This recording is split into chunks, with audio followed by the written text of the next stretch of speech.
Que le nom de notre Seigneur soit loué. Aujourd'hui, comme nous le savons, c'est notre journée régionale et nous sommes en train de célébrer cela depuis le vendredi passé. Alors aujourd'hui, dimanche, c'est un jour spécial pour nous les jeunes de la région de Kokotomé et nous sommes en train de le célébrer. Et comme vous le constatez ici, c'est ainsi sur les autres assemblées.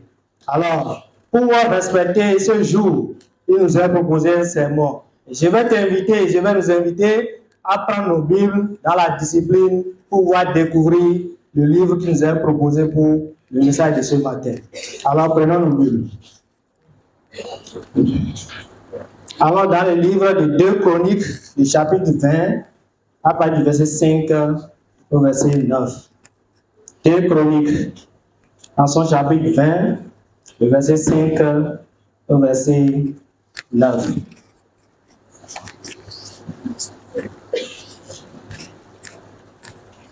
Et pendant que nous sommes à la page, permettez-moi de lire à partir d'ici. Verset 5. Josaphat se présenta au milieu de l'assemblée de Juda et de Jérusalem, dans la maison de l'Éternel devant le nouveau pavé.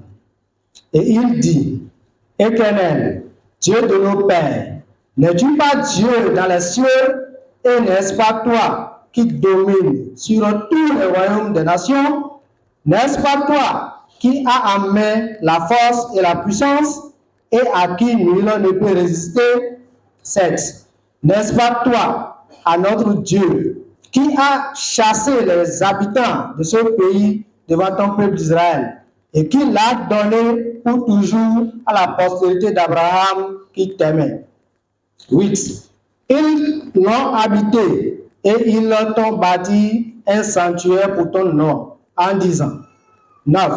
S'il nous survient quelque calamité, l'épée, le jugement, la peste ou la famine, nous nous présenterons devant cette maison et devant toi, car ton nom est dans cette maison. Nous crierons à toi du sein de cette détresse, et tu exauceras et tu sauveras. Amen. Nous allons inviter les dirigeants à jeûner afin de nous recommander dans la main de notre Seigneur.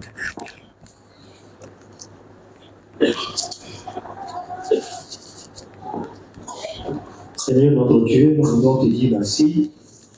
Nous sommes devant ta parole qui va nous encourager, nous fortifier, nous orienter, nous éclairer davantage par rapport à chacune de nos vies.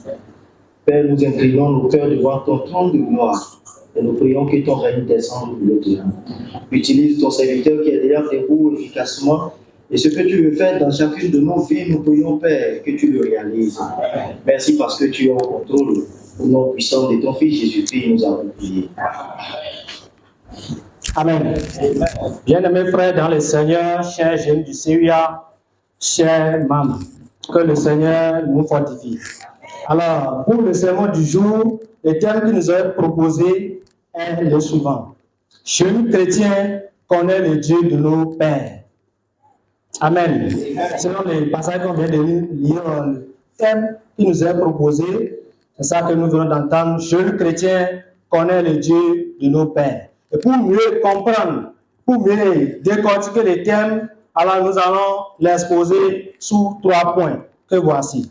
Le premier point, nous allons savoir ce que signifie le Dieu de nos pères. Ça, c'est le premier point.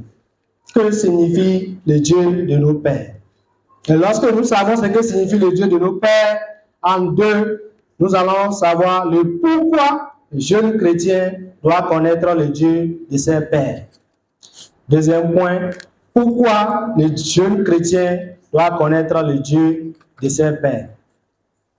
Et en 3e position, pour finir, comment connaître le Dieu de nos pères. Comment connaître le Dieu de nos pères. Ça, c'est le 3e point. Bien-aimés dans le Seigneur, Dieu se manifeste à travers les temps et les circonstances dans l'histoire de l'humanité. Il s'est révélé aux enfants d'Israël à travers plusieurs manières, en les accordant des promesses. Et ces promesses que Dieu a faites, il l'a fait à des hommes que lui-même il a choisis, qu'il a prédestinés et avec qui il a marché dans la Bible. Alors ces hommes, nous pouvons les appeler les patriarches dans la Bible. Et ces patriarches que nous avons l'habitude, quand nous voulons prier, nous les appelons les patriarches de la foi. Et ça, on veut citer les patriarches, nous connaissons bien, il s'agit de qui? Abraham. Il s'agit aussi d'Isaac, il s'agit aussi de Jacob. Amen. En tant que jeunes, nous pouvons chercher à connaître ces patriarches, ces pères dans la foi et à les imiter. D'où le thème de ce jour, jeunes chrétiens, connaît le Dieu de nos pères. Nous sommes donc invités à, n'est-ce pas, connaître ce Dieu qui a exaucé nos pères, qui a marché avec nos pères dans la foi. Alors, dans les textes que nous avons lus et que nous venons de commencer, alors, il y a un homme qu'on appelle Josaphat. Il n'est pas un homme vulgaire, c'est le roi de Juda, que nous tous nous connaissons. Alors, ce roi a fait quelque chose qui doit nous attirer notre attention dans l'histoire. Avant de démarrer ou avant de comprendre ce thème, alors nous allons partir de la première partie, que voici, que signifie le Dieu de nos pères. Lorsqu'on parle de Dieu de nos pères, nous voulons juste dire le Dieu des pères dans la foi. Des personnes avec qui Dieu a fait des alliances suivies des promesses. Dieu qui est donc le Dieu de nos pères. Il s'agit du créateur de l'humanité. Alors, dans la Bible, nous pouvons noter, par exemple, Moïse, qui a conduit les enfants d'Israël. Il s'agit aussi d'un père dans la foi. Et c'est Moïse, quand il voulait commencer la mission, vous convenez avec moi que c'est quelqu'un qui n'avait pas la langue facile. Et il voulait commencer. Mais Dieu l'a choisi pour, n'est-ce pas, conduire les enfants d'Israël. Il fait partie aussi de nos pères dans la foi. Alors, si nous parlons aussi Dieu de nos pères, et nous voulons expliquer ces pères, il ne s'agit pas seulement ceux dont nous connaissons dans la Bible, mais il s'agit aussi de nos pères dans la foi, dans nos églises et dans nos assemblées. Et si nous prenons les CIA, les centres universitaires apostoliques, pour expliquer les pères dans la foi, nous pouvons citer nos dirigeants qui sont devant nous, les prédicateurs qui passent par ici chaque dimanche, et les anciens dans l'église, que Dieu a choisi pour faire de grandes choses avec eux. Et nous tous, nous pouvons les témoigner par des exemples palpables. Le dirigeant qui nous conduit, si nous prenons son exemple, il a marché avec Dieu. Et Dieu ne l'a pas laissé. Il s'est manifesté. Et si je veux rappeler l'histoire, il s'est marié avant que je ne vienne sur le campus. Mais il a attendu un peu avant d'enfant. C'est une petite histoire que je suis en train de résumer. Dieu l'a choisi et il a marché avec lui. Et il a vraiment fait de grandes choses dans sa vie. Et son couple a reçu ce grand témoignage et il en témoigne. Nous tous, nous sommes témoins de ce témoignage. Et eux aussi font partie des pères dans la foi. Et ceux-là, nous pouvons les imiter en tant que jeunes. Et quand nous parlons du Dieu de nos pères, il s'agit aussi des pères dans la foi chrétienne, dans nos églises, comme je viens de le dire. Le Dieu de nos pères fait référence à comment Dieu s'était manifesté avec ses hommes. Et vous vous souvenez au début de ce centre, comment Dieu a fait ces choses, comment il s'est manifesté avec les premiers qui ont commencé ce centre. Chers jeunes, nous devons faire référence à ces hommes-là, comment ils se sont donnés dans la foi, n'est-ce pas, pour avoir de l'étoffe dans notre foi dans le Seigneur. Amen. Praise the Lord. Alors, pour aborder le pourquoi les jeunes chrétiens doivent connaître le Dieu de ses pères, nous allons nous retrouver dans la Bible pour lire les versets 6 et les versets 7. Amen. N'est-ce pas toi qui est en train de parler ainsi? C'est le roi Josaphat. Et dans le récit qu'on vient de nous relater, il s'agit d'une attaque que les Moabites et les Ammonites ont adressée contre le roi de Juda. Amen. Cette attaque a suscité en Josaphat une peur. Alors, lorsqu'il a eu peur, ce qui nous intéresse ici, qu'est-ce qu'il a fait par la suite? C'est ça, nous les jeunes, nous devons vraiment noter ce matin. Amen. Josaphat étant roi, il a eu peur après avoir reçu les menaces venant des Ammonites et des Moabites. Lorsqu'il a eu peur, qu'est-ce qu'il a fait par la suite? Le récit nous dit qu'il s'est tourné vers l'Éternel. Amen. Si vous remontez un peu les versets, la Bible nous dit que Josaphat s'est tourné vers l'Éternel. Et qu'est-ce qu'il a fait par la suite? Il a décrété jeûne et prière. Amen. il a décrété jeûne et prière.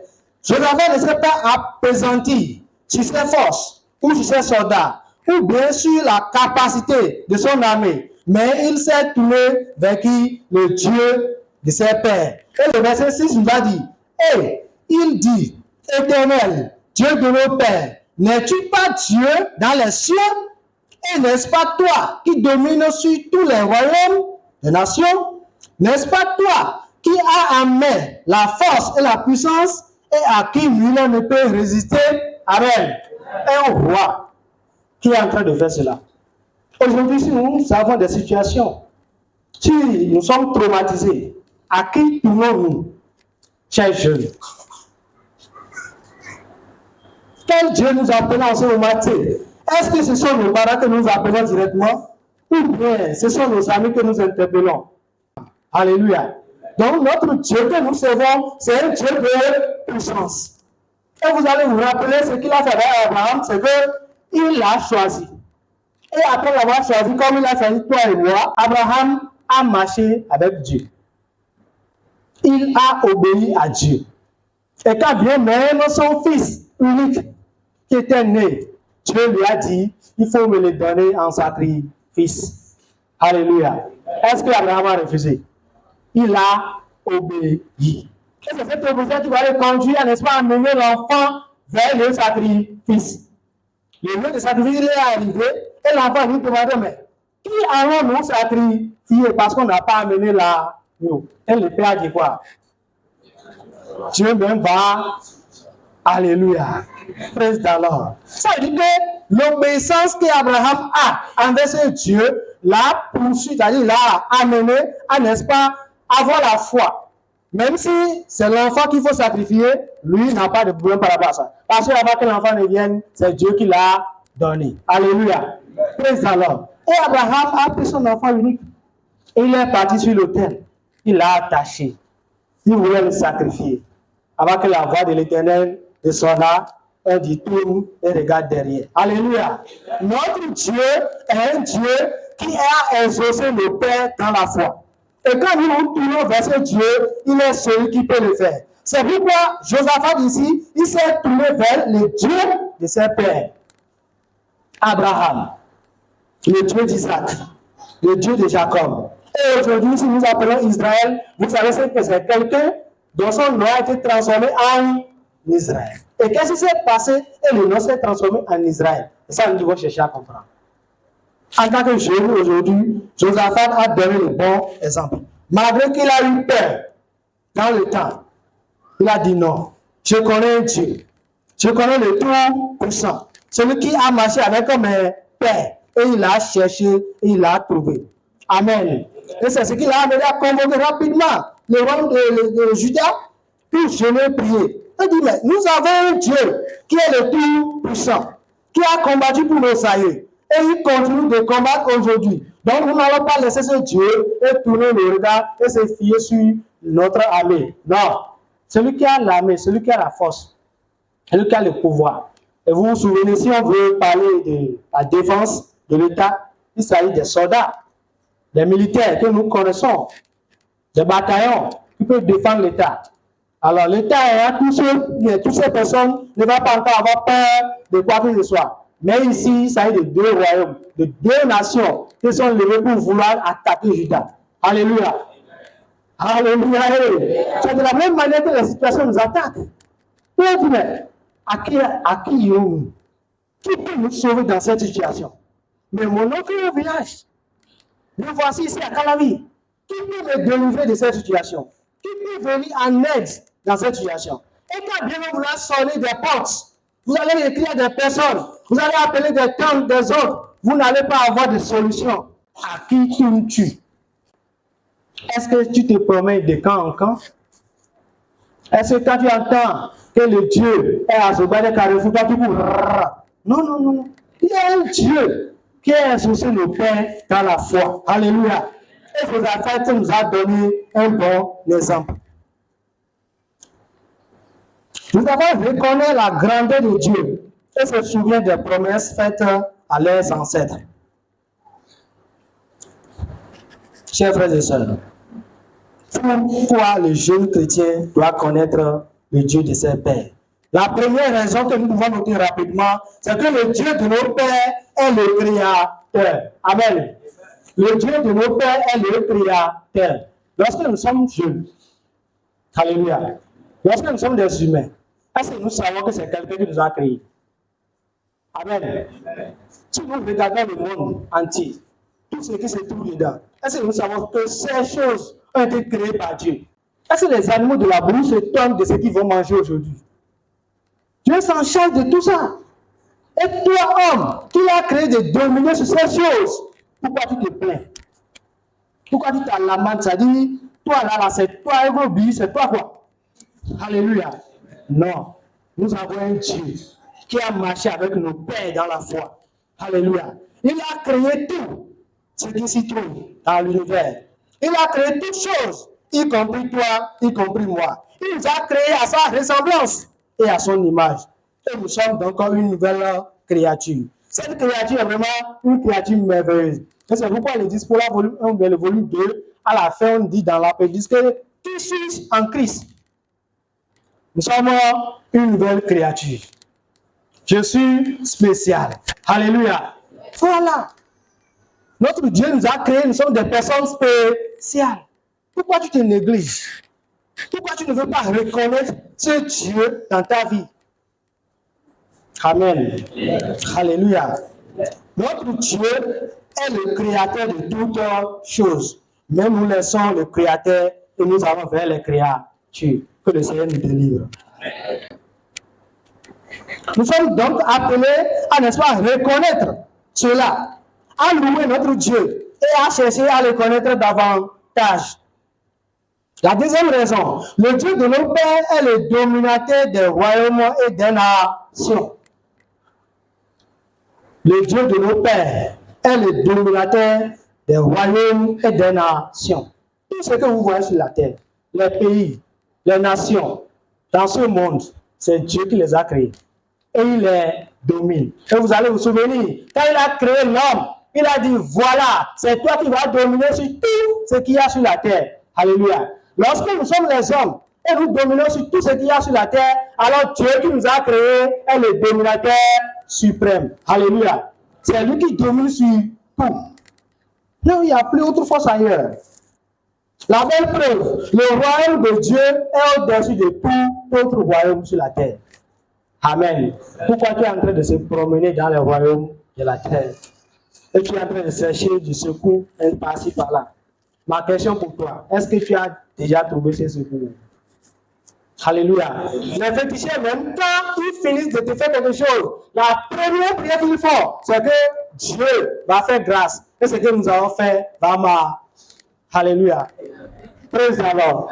Est-ce que vous reconnaissez un peu la valeur de cette phrase? Celui en qui toi tu te confies, lui dit que le Créateur auprès duquel toi tu es là, celui qui va faire la chose va marcher. Frère, pourquoi tu es en train de courir pour aller ailleurs? Reviens. Et le Seigneur va te sauver. Amen. Le Dieu est le dominateur des royaumes et des nations. Troisième raison, le Dieu de nos pères a amené la force et la puissance et rien ne lui résiste. Le Dieu de nos pères a amené la force et la puissance et rien ne lui résiste. Le verset 6c nous montre comment ce Dieu est fort, puissant et rien ne peut lui résister. Sa main droite nous réconforte. On peut ainsi dire qu'il est omnipotent. Lorsque nous manquons de force face à des situations, lorsque nous n'arrivons pas à faire face, ou bien lorsque nous sommes arrivés dans des moments de l'impasse, où tu as cherché la solution, tu n'as pas trouvé auprès des hommes. Alléluia. Qui est la seule personne qui peut agir? Alléluia. Qui est la seule personne qui peut agir? Frère, c'est le Dieu qui a amené la force et la puissance. Et quand il dit c'est fini. Alléluia. Cette femme pouvait dire, si je peux arriver à toucher ses vêtements, alléluia, ma maladie va faire comment? Va partir. Quel est le degré de ta foi, cher Dieu? Comment tu vénères le Dieu que tu adores? Le Dieu que tu adores, quelle est sa hauteur de suprématie dans ta vie? Alléluia. Praise the Lord. Notifions aussi que Dieu est le Tout-Puissant. C'est lui qui a la puissance. Il contrôle tout. Tout ce qu'il y a dans l'univers, c'est Dieu qui détient le pouvoir. Alléluia. Et toi et moi, nous sommes auprès de ce Dieu. Ne promène plus des regards inquiets. Alléluia. Cela doit nous amener à nous soumettre à sa volonté et à faire ce qu'il nous demande de faire. Si nous savons qu'il est le Dieu le Tout-Puissant, celui qui a la force et la puissance, alors soumettons-nous à lui et il va faire tout ce que nous voulons. Alléluia. Quatrième raison, le Dieu de nos pères chasse les ennemis devant nous. C'est ici que beaucoup de chrétiens tombent. Amen. Pendant que Dieu que nous servons a la puissance de chasser les ennemis qui nous poursuivent, nos adversaires et tous ceux qui ne veulent pas nos biens, alors nous les chrétiens, nous sommes en train de fuir encore nos ennemis, bien nos adversaires. Amen. Notre Dieu a la capacité de chasser, de faire partie, de faire disparaître nos adversaires. Amen. Mais nous qui étions avec ce Dieu, qui sommes auprès de ce Dieu, nous avons encore peur de ceux-là que Dieu est en train de faire disparaître. Qui est en train de chasser qui maintenant? Amen. Tu es un Dieu tout-puissant. La Bible dit, ils vont venir par un seul chemin, mais ils ne s'enfuiront pas. Et toi, tu es en train de fuir par cette chemin. Alléluia. Que le Seigneur nous délivre. Dieu se lève et ses ennemis se dispersent. Ceux qui le détestent fuient devant lui. Les méchants ne résistent pas devant la face de Dieu. Amen. Ceux qui nous convoitent, ceux qui nous persécutent, Dieu les chassera devant nous. Dieu nous sauve et nous délivre des mains de nos ennemis.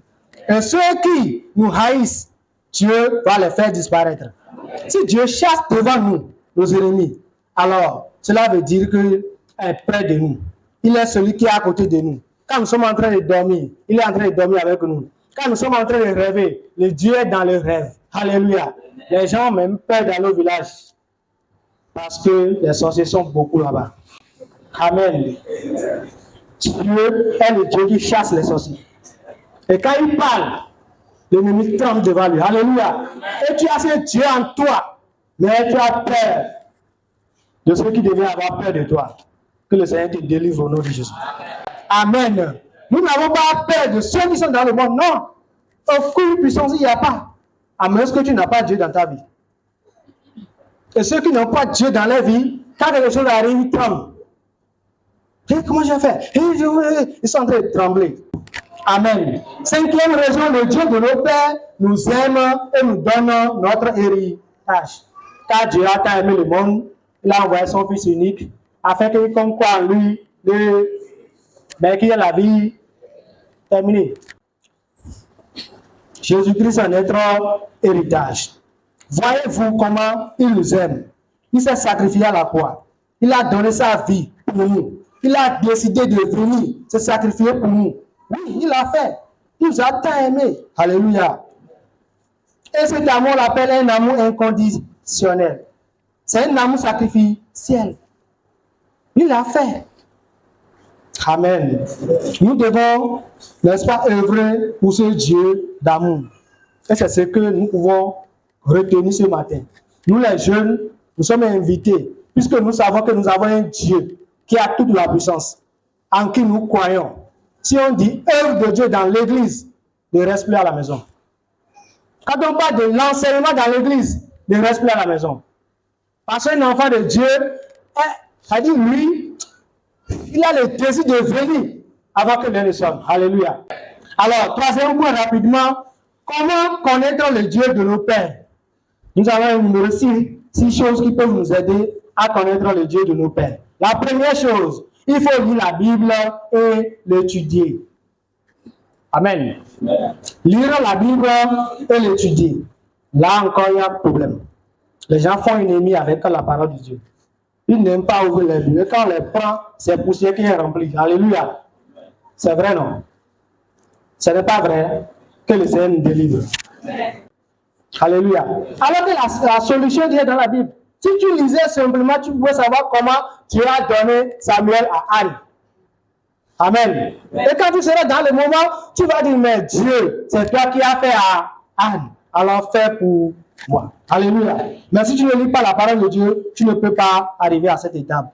Deuxième chose, nous devons accepter être transformés par cette parole. Et là encore, il y a encore problème. Les gens n'arrivent pas à accepter la parole. Non, non, non, non, non. Même quand on est en train de prêcher à l'église, il y a des gens qui critiquent toujours. Eux disent le contraire de ce que l'évangile dit. Même le verset devant, ils disent non, ça c'est leur conteste ça. Alléluia. Sois délivré au nom de Jésus. La troisième chose, il faut mettre ce que nous sommes en train d'apprendre, nous sommes en train d'écouter en pratique. Mettre en pratique la parole de Dieu. Il faut l'appliquer. Sois soumis seulement. Ce n'est pas payant. Non. Venir à l'église, c'est payant. Si ce n'est pas si ta maison est loin, ou bien. Alléluia. Si tu t'es bien organisé, tu peux même marcher, venir à l'église. Ça, ce n'est pas payant. Il faut que nous mettons en pratique la parole de Dieu. Communiquer avec lui. Communiquer avec notre Dieu. Si nous voulons vraiment connaître le Dieu de nos pères, il faudrait que nous communiquions avec ce Dieu. Et dans le volume 1 toujours, il y a des pas qui disent, je parle à Dieu et Dieu me... Alléluia. Mais il y a des gens qui parlent seulement à Dieu. Ils ne veulent pas que Dieu les parle. Tout ce qu'ils savent, c'est quand ils ont des besoins, ils doivent adresser à Dieu et Dieu doit les écouter, c'est fini. Donc on s'arrête là. Mais quand Dieu commence par les parler, ils ne veulent pas entendre. Pour connaître le Dieu de nos pères, chers jeunes, il faudrait que nous écoutons aussi ce que Dieu nous dit. Quand nous sommes en train de prier, ayons un temps pour écouter ce que Dieu veut nous communiquer. Et là, tu auras la solution. La cinquième chose, il faut que nous adorons Dieu, il faut que nous le louons. Et là, ceux qui sont au dehors, même des gens qui sont à l'intérieur, chez eux, c'est le sérieux, le plus grand sérieux là. Ce sont des intellectuels, ils ne veulent pas louer, non. Quand on parle de danser, eux sont incompatibles à ça. Alléluia. Vous devez recevoir des délivrances. Amen. Quand tu es enfant de Dieu, il faudrait que tu aies la passion d'adorer ce Dieu-là. Quand tu es vraiment sauvé, le premier amour, il faut que tu aies le zèle d'adorer le Seigneur. Amen. Louons notre Dieu. Si on est jeune, c'est pendant ce temps qu'on a la force. C'est pendant ce temps qu'on a l'énergie. Et les vieux vont dire, si je savais, nous au centre universitaire apostolique, on ne va plus dire, si je savais. Alléluia. On doit vraiment adorer le Seigneur. Si tu ne veux pas le faire ici, dans ton département, il faut adorer le Seigneur. Il faut le louer. Quand on prend cantique, il faut vraiment chanter. C'est toi qui ne connais jamais cantique. Amen. Alléluia. Sixième chose, nous devons écouter les témoignages de ce que Dieu a fait aux autres chrétiens. Et à ce moment-là, si je viens le vendredi, la première phrase que j'emploie, c'est que les gens soient délivrés de ne pas témoigner le vendredi quand ils sont venus. Alléluia. Quand Dieu t'a fait quelque chose et tu ne témoignes pas, comment il va encore faire autre chose? Bon, je ramène l'histoire entre nous les humains. Quand tu fais quelque chose à quelqu'un et ne t'a même pas dit merci, est-ce qu'on est content? Alléluia. C'est vrai que Dieu est souverain, mais il faut être reconnaissant et il va continuer de le faire. Mais si tu ne veux pas le remercier, il faut venir pour écouter ce que les autres sont en train de dire. Et c'est en cela que tu peux dire, ah, Dieu qui a exaucé le dirigeant adjoint, alléluia. Dieu qui a exaucé la sœur Lydia, ce Dieu-là est capable de me le faire. Parce que c'est la même situation que j'ai traversée. Et tu as accepté Jésus. Mais comment Lydia a fait et Dieu l'a exaucé, tu n'es pas venu écouter. Que le Seigneur nous aide. Donc, il est important pour nous d'écouter les témoignages et de vraiment savoir comment nous allons, n'est-ce pas, adorer notre Dieu savoir comment nous devons vénérer ce Dieu, savoir comment nous devons nous approcher de ce Dieu et savoir comment nous devons prier ce Dieu. Amen. En conclusion, reconnaissons que Dieu que nous servons est le Dieu qui a marché avec des gens dans le passé. Il est le Dieu qui a le tout pouvoir. Il est le Dieu qui se manifeste à travers plusieurs situations. Et il est le Dieu qui nous a donné Jésus-Christ comme héritage. Et pour mieux marcher avec ce Dieu, nous devons chercher à le connaître à travers la méditation, la lecture de la Bible et aux enseignements que nous organisons ici. Donc, si les enseignements prochains sont programmés, je voudrais t'encourager, frère, à n'est-ce pas participer à ces informations et le Dieu de nos pères va nous exaucer. Que le Seigneur bénisse sa parole.